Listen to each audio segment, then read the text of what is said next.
আজকের পরিবেশনায় গল্পের শীর্ষক অথ মাতাল চরিত, রচনা এবং পাঠে আমি সঞ্জীব পাল।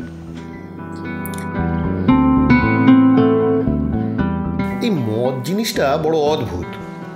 রসরাজ বীরবলের রসিকতায় পৃথিবীর সবচেয়ে পাওয়ারফুল বস্তু, যার প্রভাবে অন্ধ দেখতে পায় যে মদের গ্লাসে মাছি পড়েছে। তা এমন চমৎকারী বস্তুর কদর এবং কদরদান বা সমজদার থাকবে না, তা কি হয়? হয় না। এবং এই শ্রেণীর মানুষকে বলে সুরা রসিক। অবশ্য দুর্জনে মাতালও বলে থাকে বটে, তবে তাতে এদের সুরের বা সুরার তাল কখনোই কাটে না।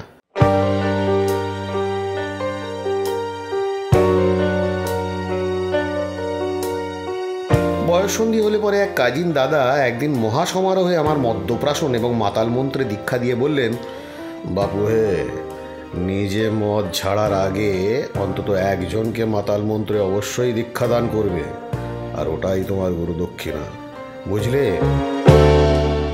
যে আজ্ঞে। তা পয়লা সন্ধে গুরুর স্পন্সরে রেশমি কাবাব সহযোগে 5 পেগ কন্টেসা রাম টানার পরপর 3 গুলিতে 3টে খালি বোতল ফাটিয়ে আমি গুরুর বিশেষ আশীর্বাদ লাভ করলেও নিজে বড়ই ডিসঅ্যাপয়েন্টেড হয়ে পড়লুম। আমার ধারণা ছিল মদ অতি সুস্বাদু বস্তু, মিনিমাম কোল্ড ড্রিঙ্কসের থেকে সুস্বাদু তো নিশ্চয়ই হবে, না হলে পুলিশের হুড়ো, বউয়ের ঝাড়ু এসব শোয়েও লোকে মদনার মতোই মদেই মজে থাকে কেন? কারণটা জানা হয়নি, তবে স্বাদটা যে মোটেই সুবিধার নয় সে কথা স্বীকার করতেই হবে। সে শ্যাম্পেনই হোক বা স্কচ কিংবা রোজ ওয়াইন, এমনকি সাদা সরল বাংলাও। তিতকুটে স্বাদের সাথে আমার জম্মের খাড়াখাড়ি, তাই সুরের সাথে এই ওষুধের টিউনিংটা ঠিক জমল না। কিন্তু মাতালদের কিছু কোয়ালিটি দেখার সৌভাগ্য জরুর হলো। শঙ্করদা এমনিতে মিতব্যয়ী, বাজারে হাত ভারী বলে নাম আছে। 3 পেগ পেটে পড়লেই সে মানুষ দিলদরিয়া। তখন ভিখারিকে অবলীলাক্রমে 10-20 নোট তো দান করেনও, এক সময় শাল খুলেও দিয়ে দিতে দেখা গেছে। মণিমণ্ডল আর জগামণ্ডল একই রাস্তার দুপাশে 2 দোকানদার, এক সময় এক ক্লাসে পড়া, এক ক্লাবে খেলা 2 পুরনো বন্ধু আজ সাপে নেউলে। বাজার সমিতির প্রেসিডেন্ট নির্বাচনে দুজনেই উমেদার। সমিতির বার্ষিক ফিস্টে 4 পাত্তর পেটে পড়তেই একে অপরকে জড়িয়ে ধরে সে কি কাণ্ড! তুই আমার ভাই বাবু, আরেকজন বলে তুই আমার কলজের টুকরো। নেশা কেটে পরের দিন আবার পরস্পরের বাপান্ত আর মুন্ডপাত। এবার আসি কাকাদা গ্রেটের কথায়।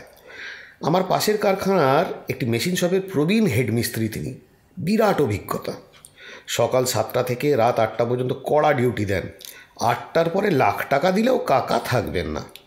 ওটা কাকার বঙ্গবন্ধু হবার টাইম। হ্যাঁ, কী বললেন? বুঝলেন না? আরে মশাই, বাংলা টেনে সকলের বন্ধু হওয়াকেই কাকা বঙ্গবন্ধু হওয়ার অবস্থা বলতেন। তা যাকে, সেদিন আমার মেশিন শপে ফিস্ট ছিল। সেটা মিটিয়ে বেরোতে বেশ দেরিই হলো। দেখি কাকা বেশ চড়া রকম বঙ্গবন্ধু হয়ে রামপ্রসাদী ভাঁজতে ভাঁজতে আস্তানায় ফিরছেন। সময় রাত প্রায় 10টা। মেশিন শপের পাশ দিয়েই রাস্তা, গেট বন্ধ। মেশিন শপের ভেতরে বিরাট একটা লেদ মেশিনে একটা বিরাট স্যাফট টার্নিং হচ্ছে, কূপের শব্দ শোনা যাচ্ছে। কাকা গেটের সামনে এসে হঠাৎ স্ট্যাচু।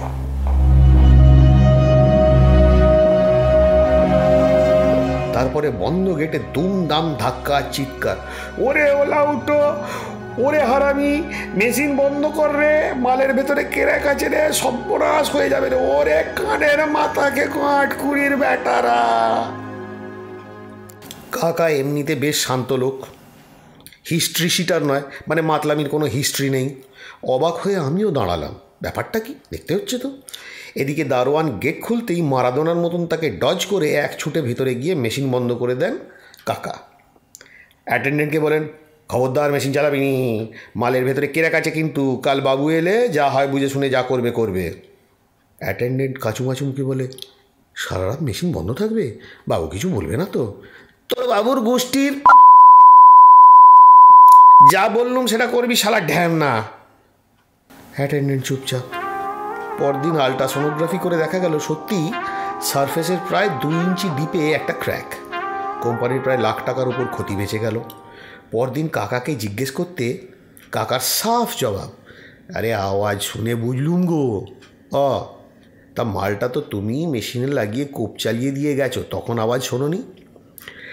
লেসা করলে কান মন সব পরিষ্কার থাকে, বুঝলে বাবু। নালি আগেকার দিনে যে রাজা রাজরারা গানের আসরে নেশা করতে করতে গান শুনতো সেইটি কি আর এমনি এমনি গা?